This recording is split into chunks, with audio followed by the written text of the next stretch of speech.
Yo, what's up? Welcome back dito po sa Dan Ricardo, TV Sports. Well, ang ating pag-uusapan guys ay ito pong pagkapanalo ng Golden State Warriors sa Game 7, no? Well, di na po ito bago komentary na lang tayo. At ang nalalapit pong bakbakan ng Barangay Ginebra at ito pong NLEX Road Warriors. Okay, bago po yan.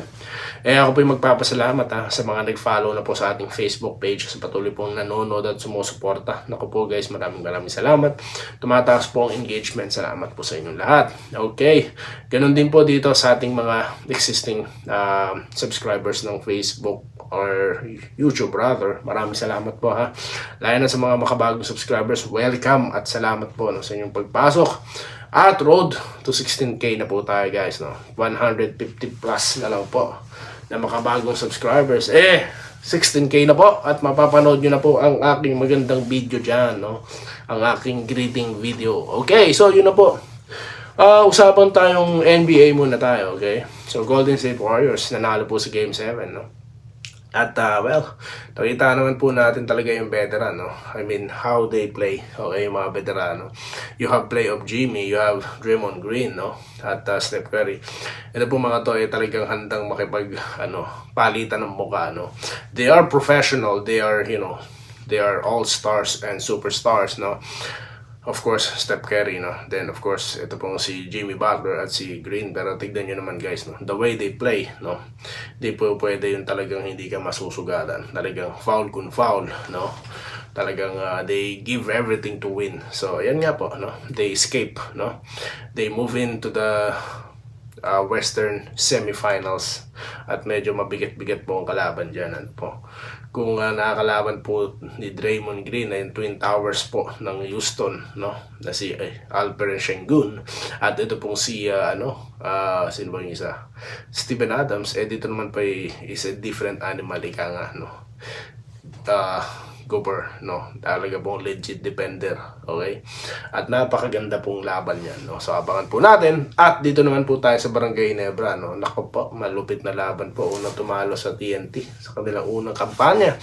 Ito pong NLEX Road Warriors, no? Well, sino bang nandyan? Ito yung inintriga ng mga chismoso noon, no?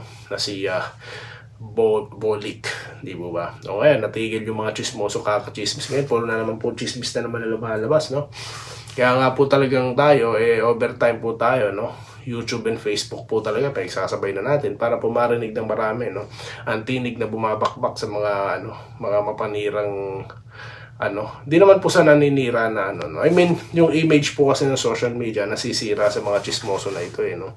Nagpapakawala ng mga balitang wala naman pong impormasyon, no? Wala naman po katotohanan, hindi naman po binerify, no? Tapos yung iba naman pong kawawa po, ang dami po kasing, Pilipino na talagang alam mo yun, hindi po talaga sila ganun ka-educated pagdating sa social media. Kaya po sila po yung nagagamit ng kakwartahan ng mga walang silbing vlogger na ito, no? Na wala lang. Clickbait, kita na sila dyan, no? So, yun po. Kaya tayo overtime. Kaya salamat po sa patuloy na, alam mo yun, tumutugon sa ating panawagan about dito po sa YouTube, no? Na dami pong talaga pong nag-e-effort. Hindi ko naman pong masisi yung iba, no? Ganun po talaga, no? Hindi naman, parang pong sa lang din po yan.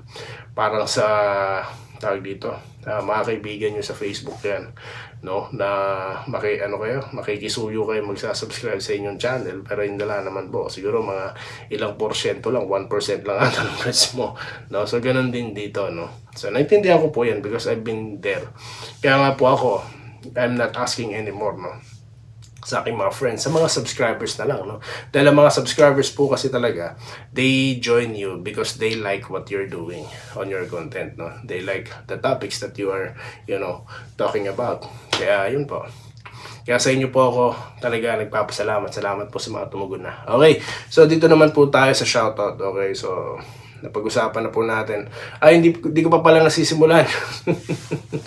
Paano ba yung matchup dyan, no? Of course, alam naman natin sa NLEX kung sino ang babantayan dyan. At sa Barangay Ginebra, inaabangan po talaga ay ito pong si David, no? Talaga pong, at hindi lang po yan, no? Inaabangan din po, no?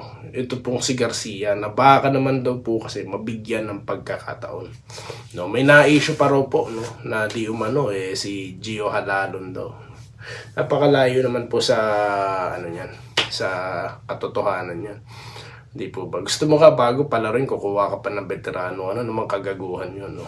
Kagaguhan po yan, no? Kapag nangyari po yan, ewan ko na lang, no? Pero para sa akin po, no, you have, bright future with your rookies around you, no? Tapos meron pang mga ibang vlogger na sinasakyan yan, ano. So tayo di natin sasakyan yan, no. Tumututol tayo diyan kung sakasakali, no. Anyway, shoutout na po tayo, guys, no. Tumatagal ang ating usapan, no. Matagal pa pong usapan sa NLEX at Barangay Nebra. Susunod na content, topic ulit natin yan, no. What do you think? Okay, so shoutout po kay Sir Joseph Pineda, no. Late watching po, idol. Dahil sa net connection problem, no. Okay lang po yan, sir, no. Salamat po sa inyong panonood, no. Better late than never. Ika nga. Okay, dito tayo kay Sir Bobby Kabading. Pa-shoutout po sa mga taga-barangay. Go, go, go. Naabutan ng live ang iyong vlog. May pasok po. So po, salamat po, sir. Maraming salamat po sa inyo. Ganoon din po dito kay Archie Hilar, no. Alam ko, Jen, konting support, parang, no. Salamat po, sir. Salamat po. Okay, dito tayo kay Sir Balbino Diala. Okay, sir. Alam ko, hirap kayo sa panonood, no. Kaya, sir, no. Okay lang po, no. Ano po, kung dyan po kayo na-entertain, pakinggan nyo na lang po. No, boss ko na kaso po, wawarningan ko kayo, makakatulog po kayo. Sabi ko sa inyo.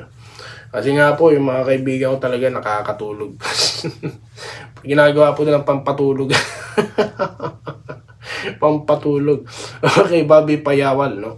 Yung NCSO galing SMB, kumabada ng TNT, yung ginawa ng SMB Ginebra, ginawa ng TNT.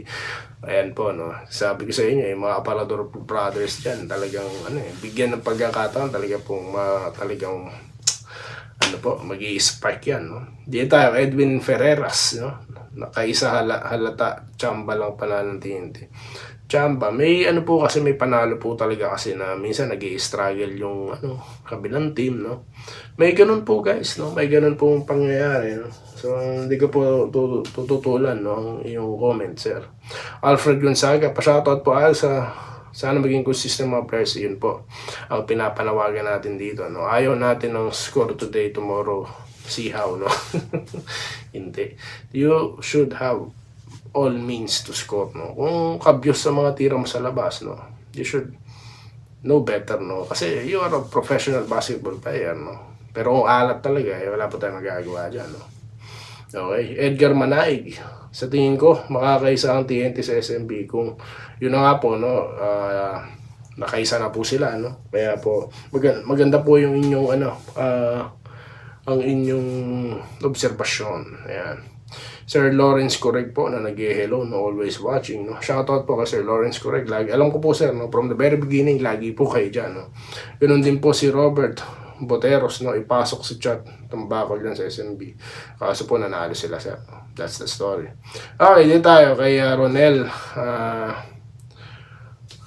Ngilaw, no. Shoutout, boss. TNT pa din ako, boss. So, yun po. Congratulations. Nanalo po kayo, no. Sancho Bonsato, no. Yan ang gusto ko sa doon. Hindi ka fake news, hindi ka gaya na iba. Salamat po sa kay Sir Sancho, no. Hindi po natin gagawin yun for the sake of views, no. Napakababaw po nun. Hindi po natin gagawin. Okay, Homer Dagyo, no. Hinebra ako, pero kung TNT versus San Miguel ang mananalo. Hindi po tayo nagtagumpay. I mean, hindi po nagkatotoo ang ating prediction, sir, no. TNT ang nanalo, no. Galing talaga. Joel Cruz, malabo makaisa yan sa San Miguel, kaso po nakaisa po sila. Miguel Kidaga, no, player ng TNT, kaya pala mahina, sumobras, malalambot. Nanalo po sila this time, no. Nankana, TNT 5G, 5 muna, talo bago makaisa dyan. Ito po, base sa laro ng SMB, sa TNT, sa tingin ko ngayon, SMB mananalo. Tama ka, idol, no? Peter Aniban. Yun nga po, Lex Poral, shoutout po.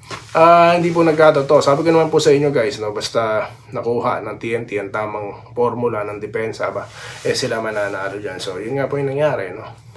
At maganda din po ang kanilang opensiba, no? Lalo na yung former Aparador player po ng SMC, no? Ganun po talaga, no? At yun po muna, guys, ang ating mga pa-shoutout. At tayo po magbabalik, no, sa marami pa po yan, no? Dito lamang sa ating channel, Doy TV Sports and then Liga. At Doy TV Sports. Dito lamang po, no, sa ating channel. At stay safe po kayo dyan, guys, sa kabila po ng mga nangyayari po mga aksidente, guys, no? Stay safe po talaga. Okay? Okay, so yun lamang po guys at muli maraming salamat po sa inyong lahat, no? At good night po dyan sa Pilipinas. Salamat po sa panonood. Subscribe na para sa mga susunod na basketball at boxing videos.